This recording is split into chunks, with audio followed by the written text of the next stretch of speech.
यार दिल में आज आग लग गया है। ये आग कैसा है?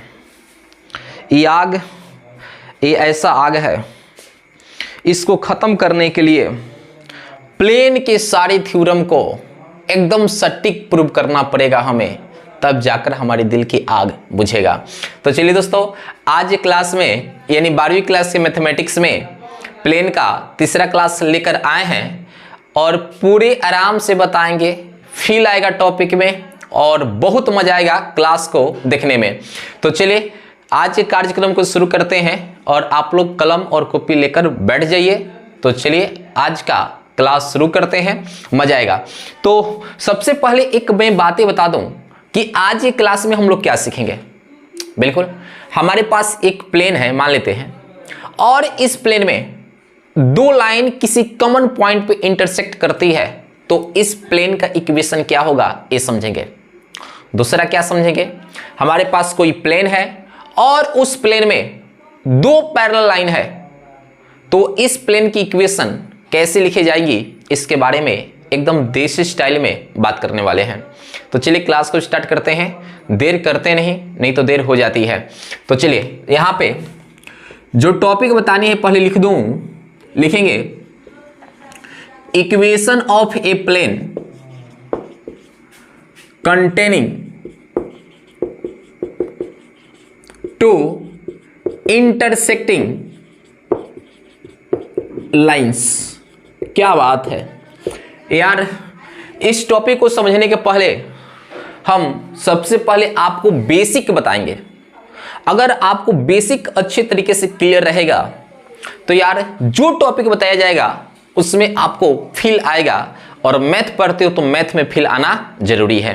तो कहीं सर बेसिक में क्या बताएंगे, देखो यहाँ पे बताने वाले जो पिछले क्लास में इसको प्रूव कर चुके थे। बेसिक में हम लोग ये जानेंगे कि यार हमारे पास यहाँ पे एक प्लेन है, देखो ये प्लेन है, इसको क्या बोले हैं, प्लेन। कहीं सर ऐसा प्लेन होता है, बिल्कुल फ्लैट सरफेस होता है। तो यार प्लेन तो देख लिया, और इस प्लेन का इक्वेशन लिखनी है, इस प्लेन की इक्वेशन लिखनी है। तो इस प्लेन का इक्वेशन हम कैसे लिखेंगे, इस बात को मैं आपसे बता रहा हूं, सिर्फ आपसे, आप भी किसी दूसरे से बताइएगा। तो हमें इस प्लेन का इक्वेशन लिखने के लिए इस प्लेन पे एक पॉइंट दी होनी चाहिए, और ए पॉइंट ए है और इसका पोजीशन वेक्टर ए वेक्टर है। अब मैं सवाल करूं कि क्या यार इस प्लेन का इक्वेशन लिख सकते हो? नहीं लिख सकते हो। ये प्लेन यहां पे यूनिक नहीं होगा। क्यों नहीं होगा? पूरा क्लास में बताए थे, पिछले क्लास में आप देखे होंगे। और ये जो प्लेन है यार, इस प्लेन को ऐसा ले लो, ऐसा ही प्लेन है, इस पे एक पॉइंट ए है जिसका पोजीशन वेक्टर ए वेक्टर है, और इस प्लेन के अगर कोई परपेंडिकुलर वेक्टर दिया जाए जिसको नॉर्मल वेक्टर बोलते हैं, तो तब दोस्तों इस प्लेन की इक्वेशन हम लिख सकते हैं। तो यहां पे देखिएगा ये नॉर्मल वेक्टर है एन वेक्टर, और मैं बातें करूं कि इस प्लेन की इक्वेशन क्या होगा, तो हमें इसमें कहीं पर भी एक पॉइंट लेना होगा, जनरल पॉइंट जिसे बोलेंगे, और इसका पोजीशन वेक्टर यहाँ पे आर वेक्टर ले लेते हैं।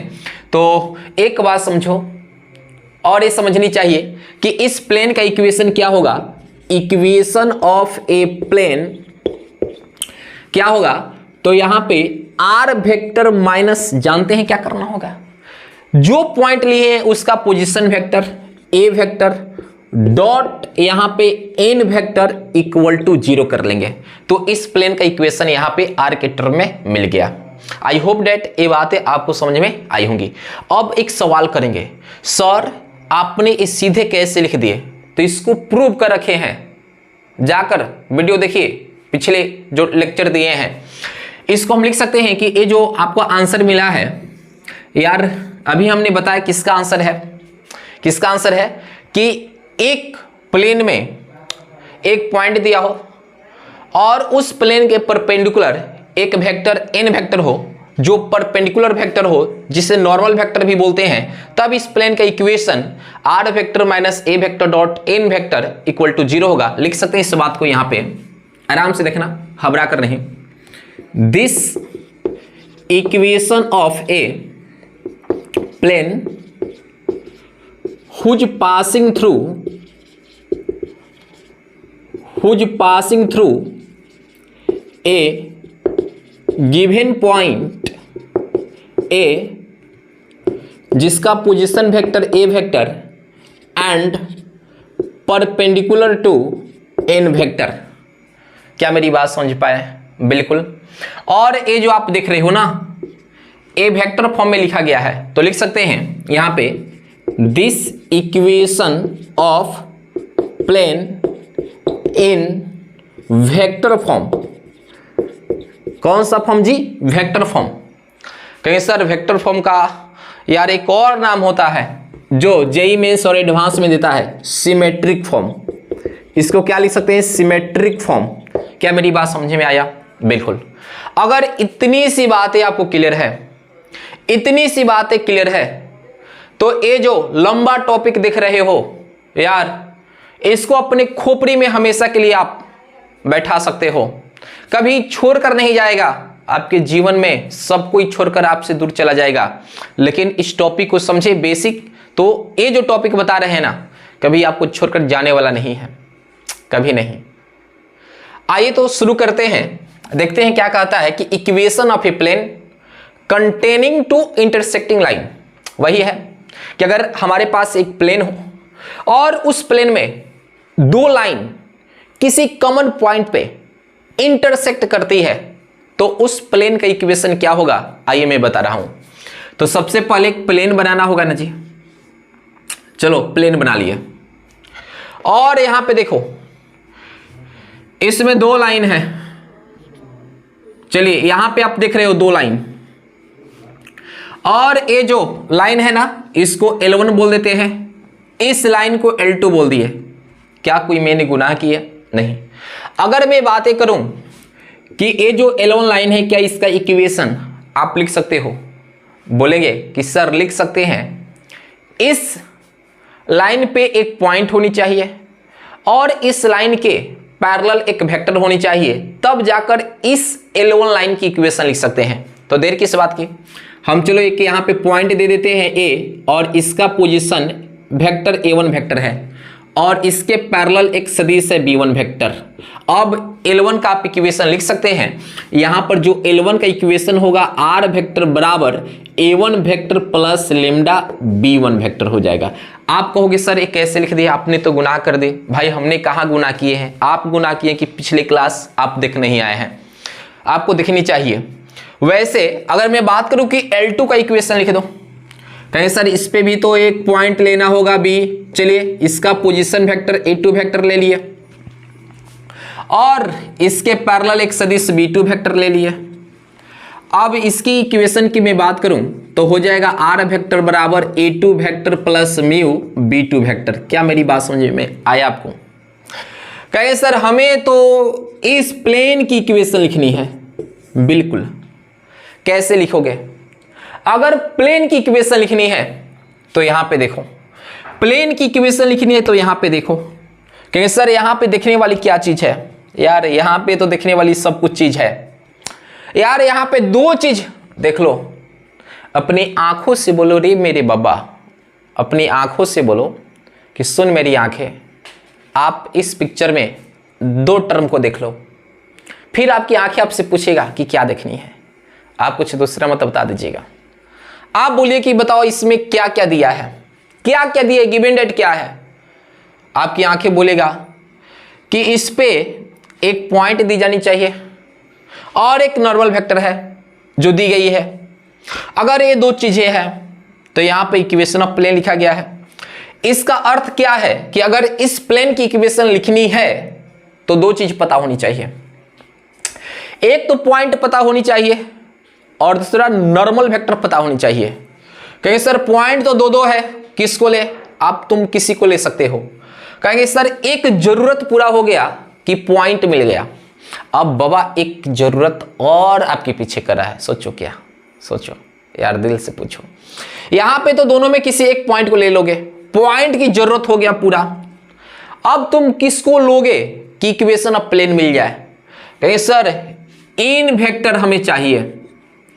तो भाई इन वेक्टर कैसे मिलेगा?